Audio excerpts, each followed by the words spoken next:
अतीक अहमद की हत्या हुई है ये हत्या नहीं है, ये एक साजिश है। आज जो जनाजा निकला है वो अतीक अहमद का नहीं निकला है, वो एक संविधान का जनाजा निकला है, लोकतंत्र का जनाजा निकला है। सुन लीजिए, ये 24 को चुनाव को प्रभावित करने के लिए है। अतीक अहमद मानते हैं अपराधी है, उसके लिए सजा होना चाहिए था। क्यों कोर्ट है, क्यों प्रशासन है, क्यों न्यायालय है? आप कौन होते हैं मुस्लिम को गलियाने वाले, मुस्लिम को टारगेट करने वाले? इतना कम एज का लड़का के पास कहां से ये बंदूकें आती है, कहां से ये उनके पास गोलियां आती है और कहां से इसके पास हिम्मतें आती है? जिस सत्ता के लिए आपने अतीक अहमद का जनाजा निकाला है 24 में, उसी सत्ता पे आपका जनाजा निकल जाएगा। आपको इनकाउंटर ही करवाना था तो राजा भैया जैसे बाहुबली, दबंग लोग, कुलदीप सेंगर जैसे लोग को आपने क्यों संरक्षण दिया है? आप हमें जवाब दीजिए। बिल्किस बानो का अपराधी का कब इनकाउंटर होगा? हाथरस में जो घटना हुआ है उस अपराधी का कब इनकाउंटर होगा? 24 का चुनाव है, इस 24 चुनाव जीतने के लिए इस देश में कितने मासूम, कितने लोगों की ये हत्या करवा देंगे और विपक्ष की सरकार पर ये थोप देंगे। फिर भी विपक्ष हो चाहे कोई हो, सब चुप है। उत्तर प्रदेश में लगातार योगी जी से सवाल पूछा जा रहा है, सवाल उठ रहा है। आपको बता दें कि असद और गुलाम के इनकाउंटर के बाद ऑन कैमरा अतीक और अशरफ अहमद की हत्या करा दी जाती है और अब लोग और विपक्ष के लोग और आम लोग भी योगी जी से सवाल कर रहे हैं। जैसा कि योगी जी ने कहा था कि वो उत्तर प्रदेश राम का राज है, कानून का राज है, लेकिन अब ऑन कैमरा अगर किसी पूर्व विधायक, पूर्व सांसद जो कि अपराधी भी है, लेकिन क्या एक अपराधी को ऐसी सज़ा मिलनी चाहिए? बिल्कुल नहीं। अगर ऐसी सज़ा मिलनी चाहिए तो हर एक इंसान का इनकाउंटर होना चाहिए। जो कि माफिया है, जो दलाल है, जो कि रेपिस्ट है, अब सबका इनकाउंटर होना चाहिए। क्यों हमारे देश में सुप्रीम कोर्ट है, क्यों हाई कोर्ट है? आप न्यायालय बंद कर दीजिए, आप न्यायालय बंद कर दीजिए। क्यों आपने न्यायालय खोल के रखा है? क्यों हम न्यायालय पे भरोसा करेंगे? आप इनकाउंटर कर रहे हैं, सब कुछ अपने हाथ में ले रहे हैं। ये जो अतीक अहमद की हत्या हुई है ये हत्या नहीं है,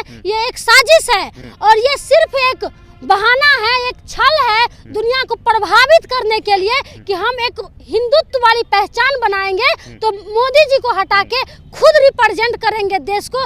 ये सारी साजिश है योगी जी को प्रधानमंत्री बनने के लिए। और प्रधानमंत्री बनने के लिए आप देश को अपने हाथ में नहीं ले सकते हैं, आप संविधान को अपने हाथ में नहीं ले सकते हैं। सभी देशवासियों से कहना चाहते हैं कि हमें शर्म हो रहा है और डर हो रहा है। देश में शर्म भी हो रहा है और डर भी हो रहा है कि आज जो जनाजा निकला है वो अतीक अहमद का नहीं निकला है, वो एक संविधान का जनाजा निकला है, लोकतंत्र का जनाजा निकला है। बाबा साहब का बनाया गया जो संविधान है आज उसका जनाजा निकाल दिया योगी जी ने। उस संविधान पे अपने हाथ रख के शपथ खाते हैं, उस संविधान से हमारा देश चलता है, लेकिन आपने आज उसी को जनाजा निकाल दिए। फिर भी विपक्ष हो चाहे कोई हो, सब चुप है। कहीं से नहीं। ऐसी सरकार को तो घेराबंदी करना चाहिए था और तत्काल इसको इस्तीफा दे देना चाहिए था या खुद से उसको हट जाना चाहिए था और यूपी में राष्ट्रपति शासन लगना चाहिए था। नहीं तो हर एक इंसान, आम पब्लिक का ऐसे ही हश्र होगा। क्योंकि 24 में चुनाव है। सुन लीजिए, इस 24 को चुनाव को प्रभावित करने के लिए है। अपराधी है, अतीक अहमद मानते हैं अपराधी है, उसके लिए सजा होना चाहिए था। क्यों कोर्ट है, क्यों प्रशासन है, क्यों न्यायालय है? आप हमें जवाब दीजिए, आप हमें जवाब दीजिए। क्यों न्यायालय है? आपको न्यायालय पे भरोसा नहीं है? आपको प्रशासन पे भरोसा नहीं है? नहीं। आपने इनकाउंटर क्यों किया? लेकिन इनकाउंटर अतीक का इनकाउंटर नहीं, हत्या हुआ है, असद का इनकाउंटर हुआ। हत्या हुआ है, ये लोकतंत्र की हत्या है, लोकतंत्र की हत्या है। सारे क्या कहें हम, मेरे पास शब्द नहीं है। आपने आप सिर्फ ये देखते हैं कि ये मुस्लिम है, ये हिंदू है। हमारा देश हिंदू मुस्लिम से नहीं, हमारा देश संविधान से चलता है। हमारा देश धर्म निरपेक्ष है। हमारा देश में सभी जाति धर्म के लोग रहने का राइट है। आप कौन होते हैं मुस्लिम को गलियाने वाले, मुस्लिम को टारगेट करने वाले? जब बाबा साहब का संविधान आप बोल दीजिए हम नहीं मानते हैं, आप बोल दीजिए कि हम बाबा साहब जो लिखा हुआ संविधान है हम नहीं मानते हैं, और हम आपको बोल दे रहे हैं ये सिर्फ मुस्लिम को इनकाउंटर नहीं हुआ है, कल ओबीसी, ये बहुजन, अति पिछड़ा जितना लोग हैं जो जो कि बैकवर्ड समाज से हैं, धीरे धीरे सबका इनकाउंटर होगा। प्रिया, आप सवाल योगी जी पर क्यों उठा रही हैं? इससे पहले भी मुलायम सिंह की सरकार थी, तो उनके सरकार में उन्होंने जैसा कि कहा, उन्होंने माफिया को सिर्फ पाला है। तो अब जब उत्तर प्रदेश में माफिया राज खत्म हो रहा है, गुंडा राज खत्म हो रहा है, तब आपको तकलीफ कहाँ से आया? ये 3 माफिया कहाँ से आया? हमको जवाब दीजिए। ये 3 माफिया कहाँ से आया? इतना कम एज का लड़का के पास कहाँ से ये बंदूकें आती है?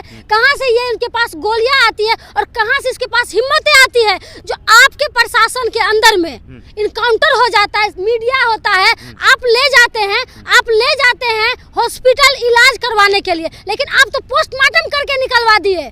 क्या आपसे लोग उम्मीद करेगा? और आप सीना चौड़ा करके सदन में गरजते हैं। आपको तो शर्म आना चाहिए, आपको शर्म आना चाहिए। जय श्री राम का नारा लगवाते हैं सिर्फ प्रधानमंत्री बनने के लिए। भगवान को बीच में शामिल मत करिए। बाबा साहब के संविधान से देश चलता है। प्रधानमंत्री वाली बात कहाँ से आ गई? एक राज का मुख्यमंत्री जो अपने अब एक्सपायरी डेट आ गया है मोदी जी का। मोदी जी का एक्सपायरी डेट आ गया है। मोदी जी ने तो कहा था मेरा क्या है, मैं तो झोला उठा के देश को बेच दूंगा और चले जाऊंगा। सिर्फ योगी जी अपना चेहरा चमकाने के लिए इस तरह का माहौल बना रहे हैं, इस तरह का माहौल बना रहे हैं। आज जो हत्याएं हुई हैं, पूरा देश ने देखा है कि किस तरह से पूरा देश डरा हुआ है। सिर्फ आप जो कहेंगे कि आप मुस्लिम को डरा दे रहे हैं, ये बात नहीं है। हर एक व्यक्ति डरा हुआ है कि आप कब किसका इनकाउंटर करवा देंगे, सिर्फ एक सत्ता के लिए। तो हम आपको बता दे रहे हैं, जिस सत्ता के लिए आपने अतीक अहमद का जनाजा निकाला है, 24 में उसी सत्ता पे आपका जनाजा निकल जाएगा। आप देख लीजिएगा, जिस तरह से आप हत्या पे हत्या करवा रहे हैं, तो आपको इनकाउंटर ही करवाना था। तो राजा भैया जैसे बाहुबली, दबंग लोग, कुलदीप सेंगर जैसे लोग को आपने क्यों संरक्षण दिया है? आप हमें जवाब दीजिए। ये 10 साल से आपकी राज है, और आपकी राज में जो इतनी मौतें हो रही है, इतनी अपराध हो रही है, ये माफिया कहाँ से आते हैं? आप सदन में सीना चौड़ा करके अखिलेश यादव के सामने में बोलते हैं। उसके पिताजी जो समाजवादी रहे हैं, देश के लिए क्या नहीं कर गए और यूपी के लिए क्या नहीं कर गए, आप उन पे उंगली उठा रहे हैं। तो आपको शर्म होना चाहिए। बात करना है तो बेटा से कीजिए, किसी बाप पे आपको नहीं जाना चाहिए था। पहले आपको उसके लिए माफी मांगना पड़ेगा। आपने मुलायम सिंह यादव का भी आपने आज अपमान करने का काम किया है सदन में, तो आपको देश माफ नहीं करेगा। आप अपनी गरिमा को भूल रहे हैं, हर एक चीज को भूल रहे हैं, सिर्फ सत्ता पाने के लिए, सिर्फ आप प्रधानमंत्री बनने के लिए। तो योगी जी, ऐसे प्रधानमंत्री आप नहीं बन जाएंगे। उत्तर प्रदेश में कहा जाता है कि जब से योगी जी सत्ता में आए हैं, तब बेटियां सुरक्षित हैं। कहाँ से बेटियां सुरक्षित है? क्या बोल रहे हैं? कहाँ से बेटियां सुरक्षित है? यूपी में आज खुलेआम एक बेटी पढ़ने जा रही थी, उसको खुलेआम गोली मार दिया गया है। खुलेआम। क्या वो बेटी अपराधी थी? बिल्किस बानो का अपराधी का कब इनकाउंटर होगा? हाथरस में जो घटना हुआ है, उस अपराधी का कब इनकाउंटर होगा? हम आप लोग से हाथ जोड़ के अनुरोध करते हैं, सभी माइनॉरिटी के लोग, ओबीसी के लोग, जो भी लोग हैं, डरिए मत, लड़िए। जिस तरह से आपने अंग्रेज को खदेड़ने का काम किया था, उसी तरह से इस भाजपाइयों की खदेड़ने की जरूरत है। नहीं तो ये भाजपा वाले पता नहीं हमारे देश को किस और ले जाएंगे और अंग्रेज जैसी शासन करेंगे और हम लोग को गुलाम बना के रखेंगे। ये गुलामी वाले शासन लाने चाहते हैं, इसीलिए ये सारी घटनाएं को अंजाम दे रहे हैं। आम पब्लिक 12 बजे के बाद अब घूम नहीं सकता है, डर का माहौल हो गया है। कब किसको कोई ठोक दे, कब किसको मार दे।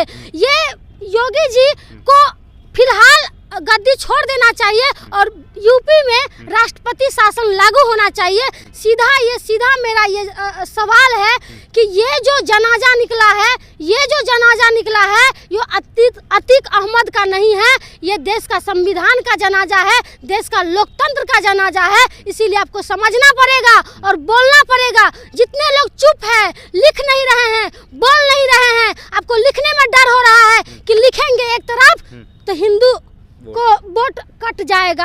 अरे हिंदू मुस्लिम करते रहोगे तो ये भाजपा ऐसे ही अंग्रेज की तरह शासन करेगा और हम लोग एक दिन गुलाम बना के रख देगा। तो बोलने की जरूरत है।